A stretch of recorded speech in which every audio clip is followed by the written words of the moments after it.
It was a brisk autumn afternoon when Brooklyn received the fitness tracker from her brother, Mike. It was a sleek device with a vibrant touch screen and an array of features promising to revolutionize her fitness journey.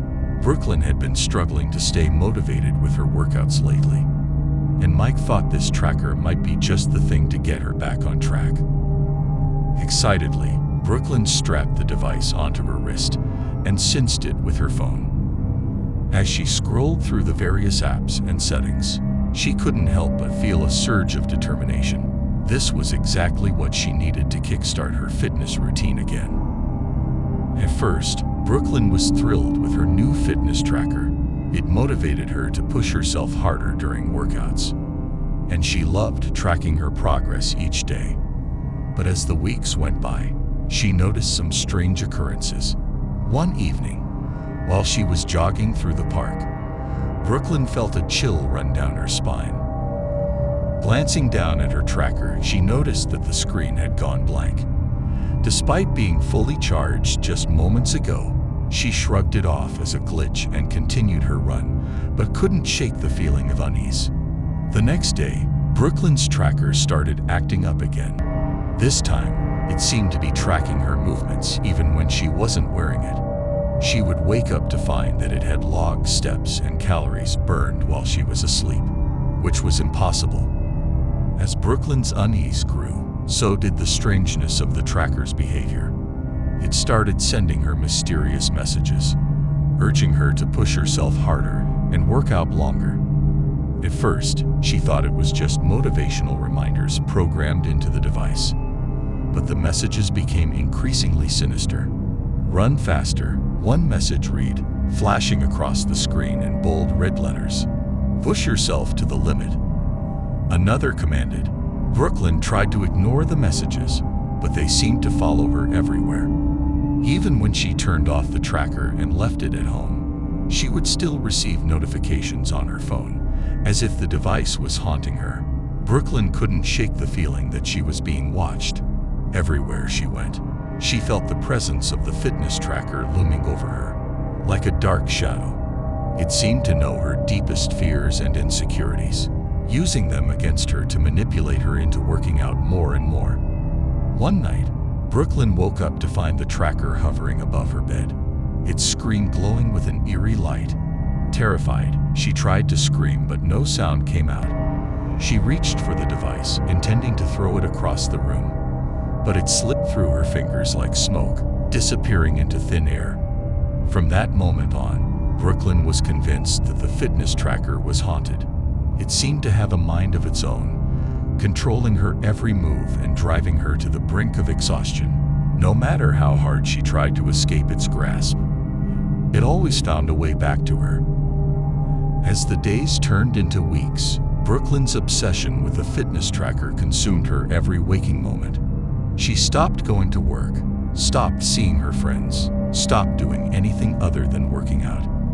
She became a slave to the device, unable to break free from its hold. Her body grew weaker and frailer with each passing day, but still, she pushed herself to the limit, desperate to please the relentless tracker. She knew she was spiraling into madness, but she couldn't stop herself. The tracker had taken control of her mind, leaving her powerless to resist its commands. Just when Brooklyn thought she couldn't take it anymore, a glimmer of hope appeared on the horizon. It came in the form of a stranger who claimed to know the truth about the haunted fitness tracker. According to him, the device was cursed, possessed by the spirit of its former owner, who had died under mysterious circumstances. With his help, Brooklyn was able to break free from the tracker's grasp. Together, they performed a ritual to cleanse the device of its dark energy, banishing the spirit once and for all. As the last remnants of the curse faded away, Brooklyn felt a weight lift off her shoulders, and she knew that she was finally free. In the aftermath of her ordeal, Brooklyn vowed never to let herself be controlled by technology again. She returned to her normal life, grateful for the chance to start anew. The haunted fitness tracker was nothing but a distant memory, a cautionary tale of the dangers that lurk in the digital age. But as she looked back on her experience, Brooklyn couldn't help but wonder if there were others out there who had fallen victim to similar traps. She knew that she had been lucky to escape her life. But what about those who weren't so fortunate? It was a sobering thought, one that would stay with her for the rest of her days.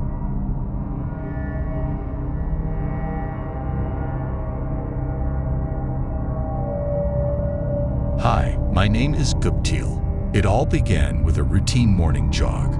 Every day, rain or shine, I would lace up my running shoes and head out for a jog around the neighborhood.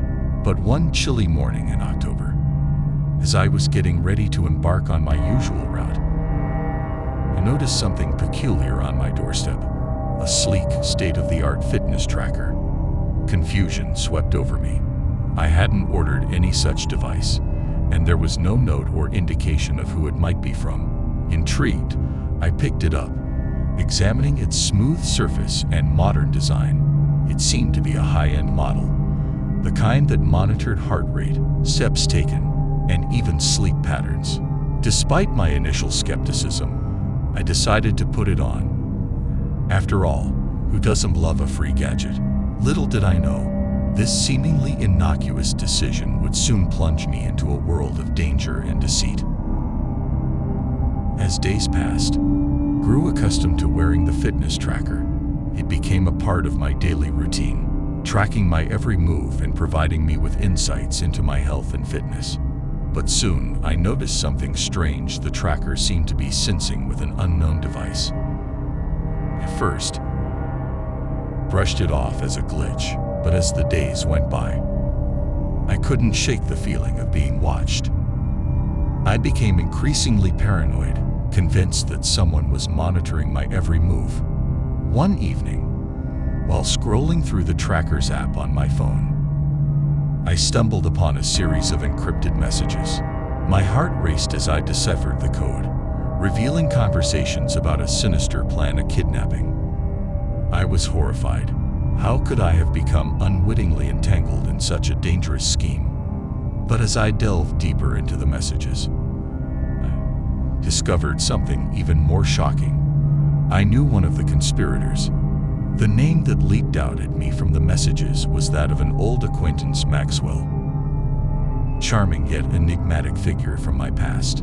We had met years ago at a mutual friend's party, but our paths had diverged since then. I never would have imagined that he was capable of such malevolent intentions. Fueled by a mix of fear and curiosity, I decided to confront Maxwell. I arranged to meet him under the guise of catching up over coffee. But as soon as we sat down, I cut to the chase. "I know about the plan," I blurted out, my voice trembling with a mix of anger and fear. Maxwell's eyes widened in shock, but he quickly regained his composure. "I don't know what you're talking about," he replied, his tone icy. But I wasn't about to let him off the hook that easily. Armed with the evidence from the tracker's messages, I laid out the damning proof before him. Maxwell's expression shifted from denial to resignation as he realized the extent of my knowledge. "Listen, I can explain," he began, but I cut him off. "There's nothing you can say to justify this," I snapped, my hands trembling with rage. "Who else is involved, and who is the target?" Maxwell hesitated, but eventually, he divulged the details of the kidnapping plot. A wealthy businessman was the target, and Maxwell and his accomplices planned to ransom him for a hefty sum. As Maxwell spoke, I felt a surge of revulsion and disgust. How could anyone stoop so low for money? But amidst the chaos of my emotions, a plan began to form in my mind, a plan to stop the kidnapping and bring Maxwell and his cohorts to justice. Armed with the information Maxwell had provided, I knew I had to act fast. I contacted the authorities, sharing all the evidence I had gathered from the fitness tracker's messages. The police were skeptical at first, but once they realized the gravity of the situation, they sprang into action. Together, we formulated a plan to thwart the kidnapping before it could be carried out. I would play the role of the unwitting pawn, leading Maxwell and his accomplices into a trap set by the authorities. The days leading up to the planned kidnapping were tense, filled with uncertainty and fear. But I was determined to see justice served and put an end to Maxwell's nefarious scheme. Finally, the day of the kidnapping arrived.